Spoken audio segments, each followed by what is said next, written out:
On the 5th morning in a row, the gate exploded. Metal shrieked against metal as a dented silver Lexus reversed, steam hissing from its crumpled hood. I stood there behind what remained of my shattered iron bars, sipping my coffee, and muttered to myself that this was strike 5 for Marla. Because behind the wheel, revving her SUV like she was auditioning for some suburban demolition derby, was Marla Yates, the HOA president of Cypress Bluff Ranch Estates. I hadn't even finished welding the last repair from her previous accident just 2 days ago.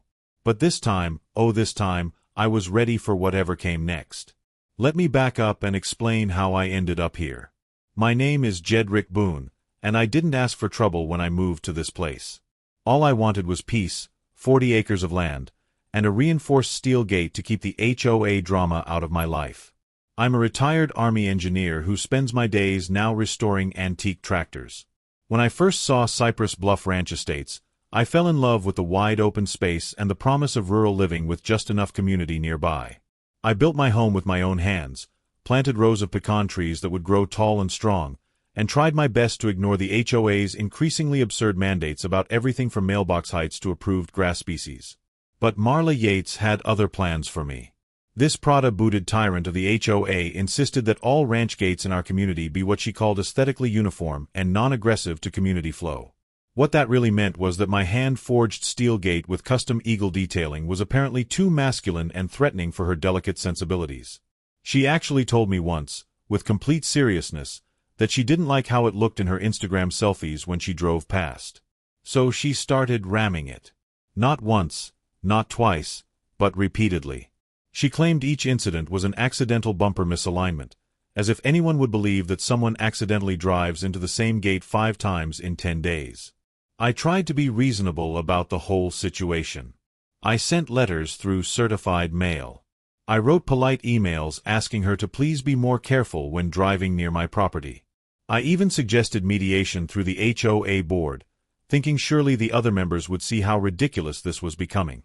Marla responded with the most passive-aggressive emails I've ever received in my life. One said accidents happen when things are built like prison fortresses with a smiley face at the end. Another suggested that maybe next time I should choose something more HOA-friendly, like cedar and vibes, whatever that was supposed to mean. Then came the violations, each one more absurd than the last. First, she cited me for my gate exceeding HOA cheerfulness standards, which wasn't even a real thing in our bylaws. Then came a notice about unauthorized use of metal symbolism, claiming my eagle design was somehow political messaging that violated community neutrality policies. The most ridiculous was when she reported suspicious welding activity at night, suggesting I might be manufacturing weapons. She actually told the neighbors at the monthly potluck that I was probably a doomsday prepper hoarding ammunition and canned beans in underground bunkers. The harassment escalated when she organized what she called spontaneous community beautification walks that always seemed to end at my property line, where she would loudly comment to her followers about how some people just don't understand the importance of maintaining property values. She started a petition to have my gate removed entirely, claiming it was a traffic hazard even though it was set back 20 feet from the road on my own private drive. When her accidental ramming finally totaled the gate completely last week, leaving it hanging from one hinge like a broken wing, she smugly suggested I should just remove it altogether to restore what she called neighborhood harmony. I smiled at her when she said that, the kind of smile I learned in the Army that meant I was about to solve a problem permanently. I told her she was absolutely right and that I would take care of it immediately. The look of surprise on her face was worth all the damage to my property. She actually thought she had won. I spent 2 full days in my workshop after that, welding something special. It wasn't exactly a gate, not in the traditional sense anyway. I called it the Persuader, and it was my masterpiece of engineering. From the road, it looked like a standard ranch entrance with attractive wood paneling that even Marla couldn't complain about. But behind that faux wood facade was 1/4-inch ballistic steel, spring-loaded latches designed to absorb and redirect impact force, and just enough hydraulic resistance to send a speeding Lexus airborne if it hit at anything over 7 miles per hour. The genius of the design was in its subtlety. I added soft LED lighting around the frame to make it aesthetically pleasing for those Instagram photos Marla loved so much. I installed decorative iron scrollwork that looked delicate but was actually reinforced rebar. Best of all, I positioned a top-of-the-line wildlife camera with night vision and motion activation, angled perfectly to capture anyone approaching the gate. Then I made one final modification that would prove crucial. I legally raised a small gravel berm on my property, creating a gentle slope that was completely invisible from the road but would redirect any vehicle momentum upward upon impact. I finished the installation on a Monday night and settled in to wait. I didn't have to wait long. On Tuesday morning at exactly 6:43 a.m., Marla struck again. I watched from my kitchen window as her silver Lexus approached at her usual ramming speed, probably about 20 miles per hour based on my calculations. What she couldn't see from her driver's seat was the slightly raised gravel berm I had created, or the hidden steel lip beneath the decorative wood of my new gate. The impact was more spectacular than I had even hoped for. Her Lexus hit the concealed steel barrier at exactly the right angle. The gate didn't budge even a millimeter, standing firm like the walls of a medieval castle. But her Lexus, oh that poor expensive vehicle, launched into the air like a gymnast on a springboard. It spun 180 degrees while airborne, a perfect half-rotation that would have scored high marks in any competition, before landing rear first in my pecan orchard about 15 feet from the gate. The car's horn started blaring immediately, a wounded duck sound that echoed across the ranch. Through my kitchen window, I watched Marla crawl out of the driver's side door, dazed and completely covered in what appeared to be soy latte foam from the 4 ventis she always carried in her cup holders. She stumbled around in circles for a moment, her designer boots slipping on the morning dew, before collapsing dramatically onto the grass and pulling out her phone. The sheriff's deputies arrived about 20 minutes later, expecting to find a simple fender bender based on Marla's hysterical 911 call.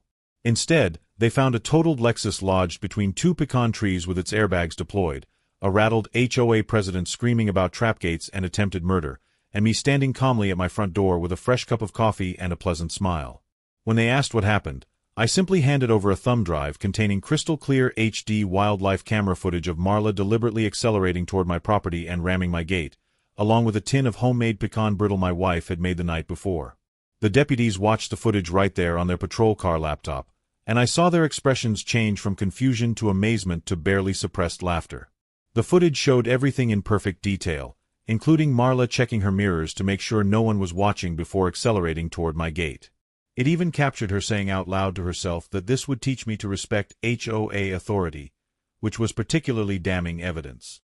Marla tried desperately to accuse me of booby-trapping the road, claiming I had intentionally created a hazard to harm her. Unfortunately for her, the sheriff had the county engineers come out that very afternoon to inspect my setup. Their verdict was swift and decisive. Everything was entirely legal, built to code on private property with proper permits that I had filed months ago, and technically could be classified as a safety feature designed to prevent vehicles from accidentally entering my property at dangerous speeds.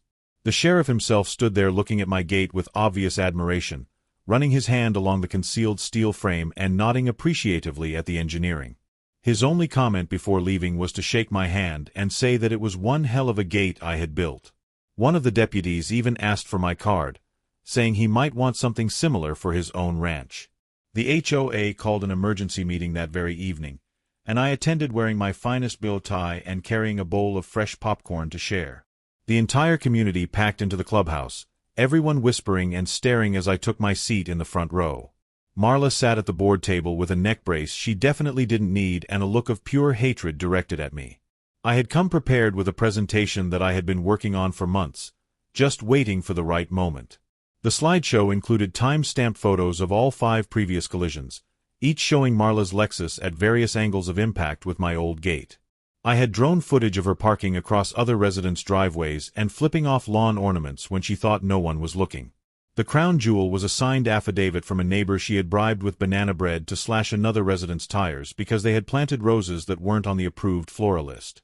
The room sat in stunned silence as I presented evidence of Marla's reign of terror that went far beyond just my gate.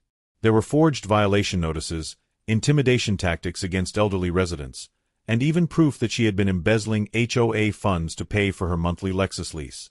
By the time I finished my 40-minute presentation, several board members looked physically ill, and 2 residents were openly crying about violations they had paid that were apparently completely fabricated. The board voted unanimously to remove Marla from her position, effective immediately. They also voted to pursue legal action against her for vandalism, misuse of power, and what they termed vehicular recidivism, which I'm pretty sure isn't a real legal term but sounded official enough that no one questioned it. The total fines came to $12,000, not including the cost of towing her Lexus from my pecan orchard or the damage to my trees. When the board president announced the total amount of the fines, Marla's face went from red to purple to a shade of white I've only seen on fresh paper. She stood up so fast her chair fell backward with a crash that echoed through the silent clubhouse. Her mouth opened and closed like a fish gasping for air, but no words came out for a full 30 seconds. Finally, she managed to shriek that she would sue everyone in the room, then burst into tears and ran out the door, leaving behind one of her Prada boots that had gotten stuck in the doorway. The last thing we heard was her screaming about metal trauma and discrimination as she limped to her rental car, $12,000 poorer and permanently banned from any HOA position in the county.